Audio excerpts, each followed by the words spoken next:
My name is Amanda, and I'll be reading for you an excerpt from the book Harry Potter and the Deathly Hallows by J.K. Rowling. Previously in the book, Harry is fighting with his friends to save the school that he loves from Lord Voldemort and his companions.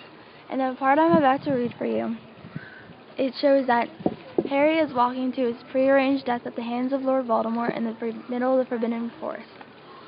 The Dementor's chill did not overcome him as he passed through it with his companions, and they acted like Patronuses to him.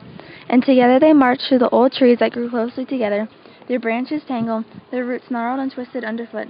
Harry clutched the cloak tightly around him in the darkness, traveling deeper and deeper into the forest, with no idea where exactly Voldemort was, but sure that he would find him. Beside him, making scarcely a sound, walked James, Sirius, Lupin, and Lily, and their presence was his courage, and the reason he was able to keep putting one foot in front of the other. His body and mind felt oddly disconnected now, his limbs working without conscious instruction, as if he were passenger in the body he was about to leave. The dead who walked with him to the forest were much more real to him now than the ones at the back at the castle.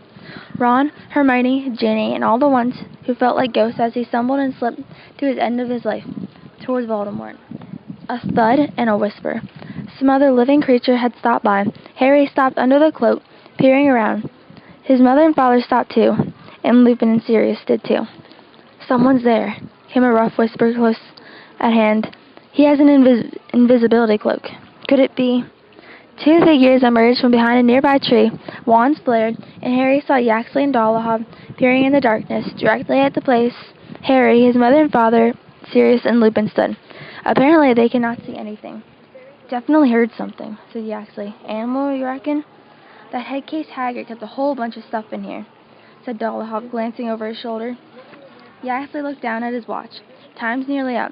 Potter had his hour. He's not coming." "And he was sure he'd come. He won't be happy."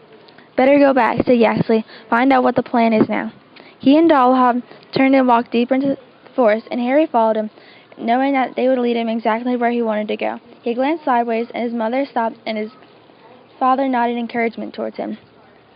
They had traveled on mere minutes when Harry saw Yaxley and Dolohov step into a clearing that he knew had been the place where the monstrous Aragog had once lived.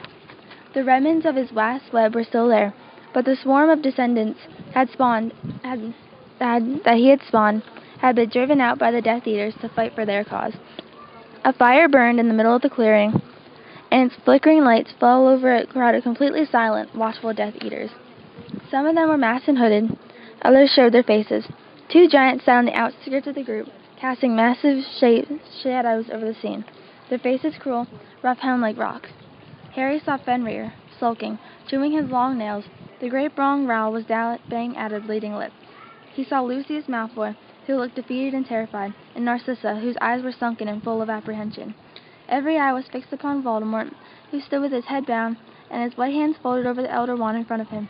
He might have been praying or else counting silently in his mind, and Harry, standing still on the edge of the scene, thought absurdly of a child counting in a game of hide-and-seek. Behind his head, still swirling and coiling, the great snake Nagini floated in the glittering charmed cage like a monstrous halo.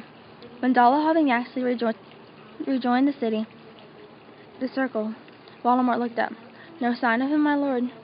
Voldemort's expression did not change. The red eyes seemed to burn in the firelight. Slowly he drew the Elder Wand between his long fingers. "My lord." Bellatrix had spoken. She sat closest to Voldemort, disheveled, her face a little bloody, but otherwise unharmed. Voldemort raised a hand to silence her, and she didn't utter another word, but eyed him in a worshipful fascination. "I thought he would come," said Voldemort, in his clear, high voice, his eyes on the leaping flames. "I expected him to come." Nobody spoke. They seemed as scared as Harry, whose heart was throwing himself against his ribs, as though, determined to body he was about to cast aside. Her hands were shaking as he pulled the invisibility cloak and stuffed it beneath his wand.